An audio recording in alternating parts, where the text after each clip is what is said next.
औज़ु बिल्लाहि मिनश शैतानिर रजीम बिस्मिल्लाहिर रहमानिर रहीम। प्यारे बच्चों, अस्सलाम वालेकुम। जैसे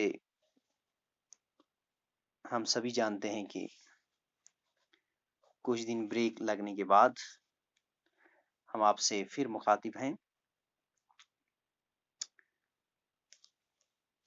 प्यारे बच्चों, आज हम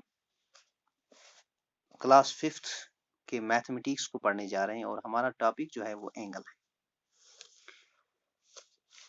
जैसे हम सभी जानते हैं, इसको हम रे कह सकते हैं। ये जो मैंने यहाँ पर एक शेप बनाई, इसको हम कहते हैं रे। यानी रे क्या होती है? एक तरफ से जो वो इसका जो एक पॉइंट होता है वो फिक्स होता है और दूसरी तरफ से इसको हम एक्सटेंड कर सकते हैं, तो ये हो गई रे। इसी तरह से अगर मैं यहाँ पर एक और शेप बनाऊं, लेकिन इसको मैं दोनों तरह से बढ़ा सकता हूँ यानी एक्सटेंड कर सकता हूँ, इस वाली शेप को हम कहते हैं लाइन और ये हो गई रे। अब लाइन और रे में आपको फर्क मालूम हो गई। अब ये जो अगर एक से ज्यादा रे जो हैं इस तरह से और उनका यानी अगर दो रे हों और उनका ओरिजिन पॉइंट एक ही हो, ये बनाते हैं क्या? एंगल। यानी दो रेज जहां पर मीट होती हैं वहां पर जो कोण बनता है उसको हम कहते हैं एंगल।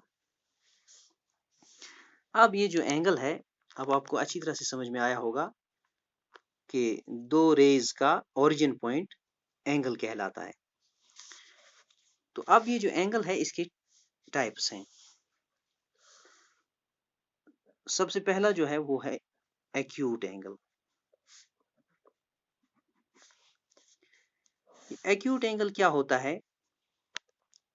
क्योंकि हम जानते हैं कि हम एंगल को मेजर कर सकते हैं, इस वक्त हम उस तरफ नहीं जाएंगे। इंशाल्लाह अगले वीडियो में मैं आपको समझाऊंगा कि एंगल को हम कैसे मेजर करते हैं। वो एंगल जो लेस देन हो, यानी हम कह सकते हैं एंगल लेस देन 90 डिग्री। वो एंगल जो छोटा हो 90 डिग्री से उसको हम एक्यूट एंगल कहते हैं। लेकिन छोटा हो 90 डिग्री से लेकिन 0 डिग्री से बड़ा हो, ग्रेटर देन 0 डिग्री, यानी 0 डिग्री से बड़ा होना चाहिए और 90 डिग्री से अगर छोटा है तो वो एक्यूट एंगल होगा।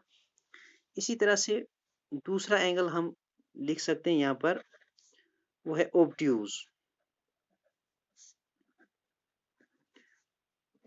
प्यारे बच्चों, ओब्ट्यूज एंगल किसको हम कहते हैं? वो एंगल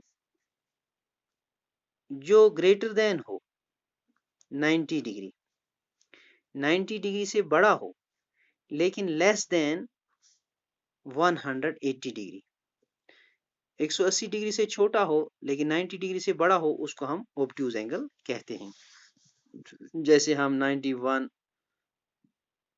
92 एक्स्ट्रा 179 तक, ये जो एंगल आएंगे इनको हम ओब्ट्यूज एंगल्स कहते हैं। और एक्यूट एंगल्स क्या हो गए, उसकी मिसालें मैं अगर दूंगा आपको, तो वो 1 डिग्री से लेकर 89 तक जो ये एंगल्स हैं इनको हम एक्यूट एंगल कह सकते हैं। और इसी तरह से एक और एंगल है राइट एंगल। वो एंगल जो बराबर हो 90 डिग्री के, यानी वो एंगल जो बराबर हो 90 डिग्री के उसको हम राइट एंगल कह सकते हैं। और इसी तरह से वो एंगल जो बराबर हो 180 डिग्री के उसको हम कहते हैं स्ट्रेट एंगल। इसको हम कह सकते हैं स्ट्रेट एंगल। तो इस तरह से आपको एंगल्स के मुख्तलिफ काइंड्स मालूम हो गए। एक्यूट एंगल वो एंगल जो 0 डिग्री से बड़ा हो, 90 डिग्री से छोटा हो, उसको एक्यूट एंगल कहते हैं। ऑब्ट्यूज एंगल जो 90 डिग्री से बड़ा हो, 180 डिग्री से छोटा हो, उसको ऑब्ट्यूज एंगल कहते हैं। राइट एंगल जो बराबर 90 डिग्री हो, और स्ट्रेट एंगल जो 180 डिग्री के बराबर हो। तो इस तरह से अब आपको अच्छी तरह से एंगल के बारे में थोड़ी सी जानकारी हासिल हुई होगी। So with these words I see you off. Thanks.